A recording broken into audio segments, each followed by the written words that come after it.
Olá a todos, este é o canal Geopoliticando e vamos direto ao assunto. Não é de hoje que nós vemos acompanhando as situações que se desenrolam em Israel, mas agora especialmente é importante que a gente atente para o que está acontecendo lá. Nós sempre destacamos os interesses todos do mundo que convergem para aquela região, porque muitas religiões concentram sua atenção lá, principalmente as três monoteístas, né? Mas não é só no campo religioso, o campo político também, as atenções políticas do mundo estão voltadas para lá, questões econômicas, geoestratégicas, porque a região onde está Israel, Iraque, Síria, etc., é uma região que concentra, ou melhor, que é uma bifurcação, é por ali que poderiam passar mercadorias, por exemplo, advindas da África, da Ásia, da Europa, do próprio Oriente Médio. Então é uma região que concentra muitos motivos para despertar interesses de todos os tipos. É como se fosse realmente o umbigo, o centro do mundo. E agora vocês viram as atrocidades que aconteceram contra os civis de Israel e nós estamos acompanhando qual será a reação de Israel a respeito disso. Eles têm já nos últimos dias realizado ataques através dos seus ataques aéreos, na região norte aqui de Gaza. A região de Gaza, ou a faixa de Gaza, é essa região aqui pequena nesse canto. Aqui nós temos Israel como um todo, aqui a faixa da Cisjordânia, que também tem palestinos residindo ali dentro. E essa região, se nós nos atentarmos aqui com um pouco mais de detalhes, nós veremos que concentra uma grande quantidade de pessoas em um pequeno espaço, é uma concentração bem grande mesmo. Então nós podemos ver aqui por cima, ela não é obviamente mapeada por terra, não foi permitido, obviamente, por motivos lógicos, eles não iriam deixar mapear de perto seu território, mas de cima aqui é possível ver. Agora, o plano de Israel é ingressar por terra. Eu imagino que, e vou falar sobre isso mais ao final do vídeo, que eles tenham um plano de, após ingressar lá, tentar criar algum tipo de controle, mas nós vamos falar mais sobre isso ao final do vídeo. Agora, essa matéria ela traz uma opinião dizendo que para Israel talvez possa ser fácil entrar em Gaza, mas que será difícil sair. Eu não concordo com o teor da matéria do porquê que será difícil sair. Eu acredito que eles, se entrarem, nem sequer vão querer mais sair, porque penso eu que vai ser de interesse colocar algum tipo de controle ali dentro para que não se repita mais o que aconteceu, nesses dias aí fatídicos. Vocês sabem que eu sou um cético em relação a governos, eu não confio em governantes de país nenhum, nem de Israel, nem de Brasil, nem de qualquer país europeu, americano, não interessa. Não é que eu repita aquela frase que diz que se há governo, sou contra, não é isso. É que se há governo, eu desconfio, porque os governantes, eles tendem a... São pessoas como nós, mas eles tendem a olhar para as pessoas comuns como peões dentro de uma grande estratégia.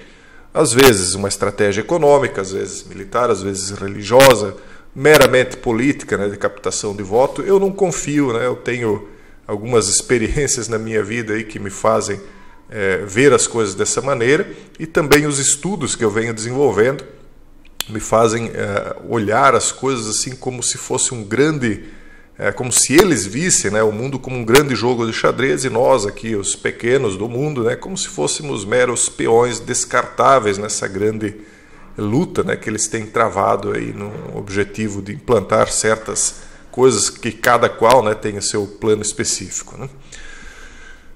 Então eu vejo assim muitas vezes situações que acontecem na Europa, onde eles deixam entrar lá força jovem, homens jovens que eventualmente podem ser um grande problema lá dentro, mas a gente olhando parece que não há lógica nenhuma, mas para quem está movendo os peões há uma lógica, há um objetivo lá adiante.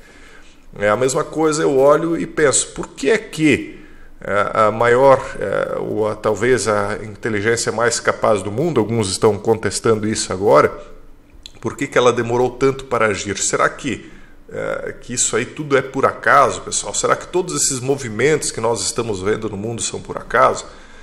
Bom, fica para reflexão, Agora, essa situação aqui. Desmantelar o Hamas não é algo tão simples. Dizem que são dezenas de milhares de pessoas nessa multidão de milhões que vivem na faixa de Gaza, né, de milhões de palestinos. Existem algumas dezenas de milhares de pessoas que pertencem ao Hamas, né? E muitos países ao redor do mundo têm condenado o que aconteceu, porque existem cidadãos ali que eram israelenses, que foram vitimados, mas existem cidadãos com dupla nacionalidade, norte-americano-israelense, franco-israelense, brasileiros, existem pessoas de todas as regiões, né, de todos os países do mundo. Então muitos estão condenando a atitude do Hamas. Por outro lado, muitos estão dizendo que, inclusive, a própria base de poder norte-americana, né, a parte republicana, como a estrela a Cortez, né, a estrela da esquerda norte-americana, tem dito, olha, realmente é condenável o que aconteceu, só que Israel não pode agir da maneira como estão dizendo que vão agir, porque isso seria uma punição coletiva, etc, etc. Então, nos Estados Unidos há dois poderes, né, dois grupos de poder principais, os republicanos e os democratas têm uma base rachada a respeito do que está acontecendo em Israel. Quando foi algo em relação à Ucrânia, houve uma unanimidade praticamente. Só que em relação a Israel, não, porque a própria base eleitoral dos democratas contém muitas pessoas da religião, né, predominante dentro da Palestina, né? Então, esses, evidentemente, que vão fazer força para que a situação não escale, né? Porque eles temem que daqui a pouco Israel possa, talvez, infligir algum tipo de situação que os vá deixar em algum tipo de desvantagem. Não sei exatamente. Aliás, a gente sabe, mas tem coisas que é melhor só conjecturar, né? Não verbalizar. Então, o primeiro-ministro de Israel disse que esmagar e destruir o Hamas, que cada membro do Hamas seria eliminado. O ministro da Defesa disse algo parecido, queria varrê-los da terra, etc, etc. Mas as forças de defesa têm sido mais cautelosas. Aqui eles falam de todos os problemas que poderiam existir. Eu nem vou deixar chegar no final do vídeo, porque eu tenho outras coisas para comentar, para dizer que o que eu acho que vai acontecer. Eu acho que eles vão ingressar lá, não vão passar por toda a faixa de Gaza, vão até um determinado ponto e vão controlar mais a parte norte. Vocês vejam que aqui ao sul da faixa de Gaza nós temos o Egito. O Egito não quer saber dos refugiados indo para lá porque eles temem que o Hamas vá para lá, e eles já tiveram problemas com o Hamas no passado, né? Então aqui nessa estrada aqui, né, nós vemos a fronteira também. Não sei se vocês conseguem visualizar aqui o muro da fronteira da faixa de Gaza, que é o sul, com o Egito, né? Nessa região aqui nós não vemos muita coisa, são regiões mais desérticas. Eu não conheço bem a região lá, a impressão que se tem é que seria algo como parecido com quadros de plantação, mas é uma região extremamente desértica.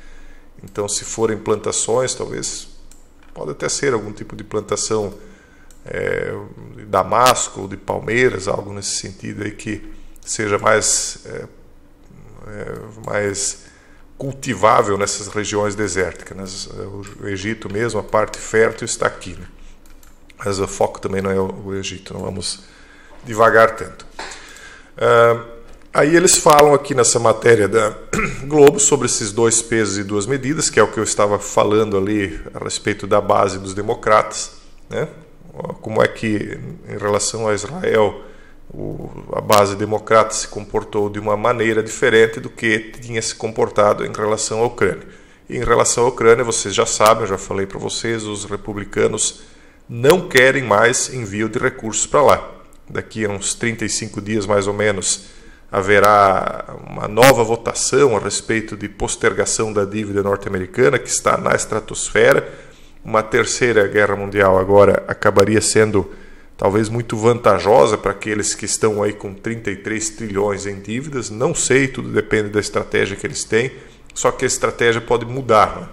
Vamos ver, vamos continuar acompanhando. Quem tem seus pequenos investimentos precisa estar muito atento agora a qualquer movimento. um dos movimentos que nós temos de estar atentos é isso aqui. Hoje, nessa quarta-feira em que nós teremos a live lá na comunidade fechada, Biden está se reunindo em Amman. Ele vai para a Jordânia, vai para Israel, ele vai se reunir então com líderes da autoridade palestina, do Egito e da Jordânia. Mais cedo, na segunda-feira agora passada, a Casa Branca havia anunciado que o democrata tinha cancelado o compromisso no estado do Colorado. Ele então viajará para lá, né, para se reunir com esses líderes aí, e a discussão evidentemente é a questão envolvendo Israel e Hamas. Biden vai reiterar que o Hamas não defende o direito do povo palestino à dignidade nem à autodeterminação e voltará a falar das necessidades humanitárias dos civis de Gaza. O que está se desenhando é um discurso quase que unânime aqui no Ocidente de que devem ser respeitados os palestinos, mas que o Hamas deve pagar pelo que fez. Esse que é o discurso que está sendo desenhado. Vamos ver como também vão reagir o próprio Irã e outros países aí aliados, que, aliás, o Irã é apoiado por China e Rússia. Inclusive, Putin e Xi vão se reunir para fortalecer, ou já se reuniram, para fortalecer as suas alianças anti-Ocidente e vão continuar se reunindo e fazendo novas aproximações, porque eles têm um objetivo em comum, pelo menos por enquanto. Nenhum dos dois vai querer se deixar dominar pelo outro, caso a estratégia tenha algum tipo de sucesso, a estratégia de derrubar aí a hegemonia norte-americana. Mas, afinal de contas, esse momento extremamente crucial, extremamente importante daquilo que está se desenrolando lá em Israel, está fazendo com que se movimentem os principais líderes do mundo. Veja que essa reunião entre Putin e Xi não é por acaso, é a mesma situação que envolve a ida do presidente norte-americano lá para a região também. Então, a pequena cidade de Heihe fica ao longo da fronteira da China com a Rússia. Os turistas vão ao lugar para espiar a vizinha Blagoveshchensk, do outro lado do rio. Não sei se pronunciei certo, provavelmente não. Mas não há muitos deles no dia em que a reportagem foi ao local. Um barco turístico foi parado na água, etc, etc. Enfim, isso aqui são detalhes aí da matéria que não interessa. O que interessa é que eles vão se reunir e vamos ver, vamos acompanhar de perto quais as decisões que vão sair dessas reuniões, principalmente a reunião de Biden e a reunião de Xi e Putin. E, evidentemente, depois disso, quais serão as manifestações e as decisões advindas do primeiro-ministro de Israel. Porque, ao final de contas, a palavra final quem vai dar é ele. Obviamente que pressionado pelas nações aí que estão apoiando ou são suas inimigas. Então, vamos ver aí qual vai ser a decisão de Netanyahu ao final dessas rodadas aí de reuniões. Mais uma vez, o convite para quem puder acompanhar a live hoje na comunidade fechada. Para quem não sabe, a gente sempre apresenta um tema, depois no final abre para perguntas e a gente conversa com os inscritos que estão lá. Tá bom? Forte abraço a todos e até o próximo vídeo, se Deus quiser.